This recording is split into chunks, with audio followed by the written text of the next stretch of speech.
you're a Dayan, you're a judge, you sort of make rulings on legal decisions, the application of legal decisions. In the observant Jewish world, a lot of authority is given to rabbis, both rabbis throughout history and the way they've interpreted the written Torah, but also today. And there is the insistence that people have a rabbi and find a rabbi. I think you're blurring two issues here. Okay. I mean, the role of a Dayan is different to necessarily the role of a rabbi. When we deal with a court case... Well, I'm talking about authority in general. Okay. Now, I'm just saying, but let me just mention this point. If two parties are coming to us because they've had a dispute, shall we say, on the job of work that's been done by the builder in their property, before we start that case, both have to sign a deed of arbitration consenting to the London Beth Din adjudicating their case under the auspices of the Arbitration Act. Yeah. So effectively, we're just like an alternative forum for the resolution of a dispute, and they are voluntarily accepting our authority before we start. Right. So that's just that's an important point. Now, and in a sense, you can extend that point to our community. If you choose to live within the Jewish world, no one's forced to listen to their rabbi.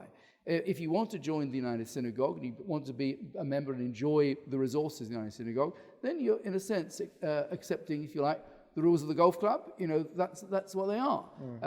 So, no one is being forced to, if they want to choose to go to a different synagogue where they won't have Dayan Binstock telling them what to do, that's their choice. No one's being forced. But the question is, how can we know who to rely upon? And, I'm not saying it happens often, but, it is possible, we're all human beings, for rabbis to make errors. There is a whole section of the Talmud known as the Sechta Hurrius, where what happened if the Beth Din made an error? What happened if the rabbi made an error? It happens in history, it happens in all sorts of legal systems. So, if an individual rabbi has made an error, it's pointed out to him, he should be honest enough to acknowledge his mistake and move on. But you see, I think it's also important to bear in mind that the notion of a rabbi in the Jewish religion is different to that, for example, of a priest in the Christian church. The very word vicar means that you are vicariously, you are the intermediary. A rabbi is not sort of ordained in that he's got the Spirit of God on him and he can only he can perform the service and no one else. No, anyone can perform the service, partake the services in the Jewish community. And historically, there wasn't a professional caste of rabbis. Historically, it was looked down upon.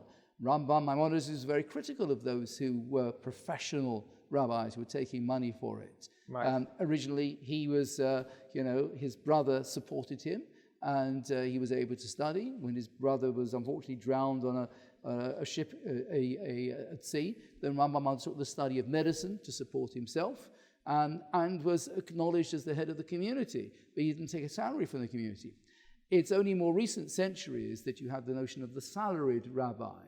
And I think people have wanted that in order to ensure that they can get the best professional service, if you like. But in every generation, there have been leading rabbinic authorities who have not had a formal position, but are looked up to as a person, as the go-to person. The Chazon Ish wasn't the head of a particularly large academy and the rabbi, but people just went to him because they recognized his authority. How do you find the right rabbi? They emerge. But for yourself, for you personally? What? It says, Aseh lecha rab. You should appoint for yourself a rabbi. How? How do you find you'll start off, and there are different sorts of rabbis. There's a rabbi whose teachings you need. I mean, the late Rav Soloveitchik once pointed out that you need at least two different types of rabbinic role model.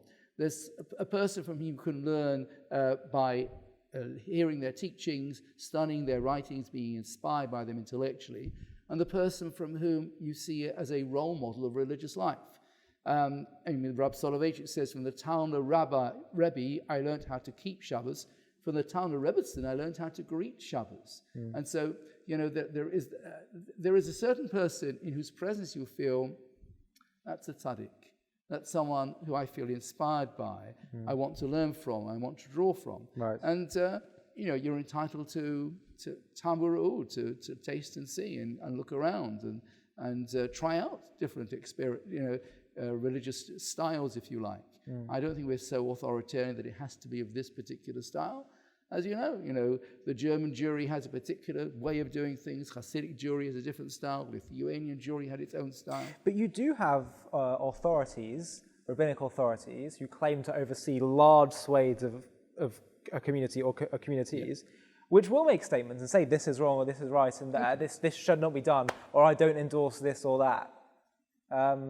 To say, well, you don't have to be part of the Jewish club, or people will say, well, I do want to engage with the Jewish club and I do want to observe Judaism, but I don't want to be part of it, but I don't like, how does all this authority work? People, especially in this generation, are not comfortable with authority. I think it's important that, Chazal tell us that you cannot make a decree on the community unless unless the majority of the community is able to tolerate that and take it. And there do need to be checks and balances. At a local synagogue level, I interact with my honorary officers. I have a line manager, I'm accountable, and so on. And so I just can't completely run the show exactly as I would like to, as I would feel I want to, without accountability. Got to discuss my ideas, my programs, and if I've said or done is completely unconscionable in the eyes of people in the community, they will tell me. Right. And I think that's a good model. You've got the United Synagogue, and with its rabbis and honorary officers. You have a chief rabbi who will be interacting with his lay leaders and so on. So I think the model we have in the United Synagogue in Anglo Jewry is a good one, in that you have rabbinic authority. At the same time, you've got lay authority with which it interacts and provides, if you like, checks and balances. To stay up to date with the latest JTV content, if you're on YouTube, click subscribe below the video and the alarm bell. And if you're on Facebook, hit the like button, and under following, click see first.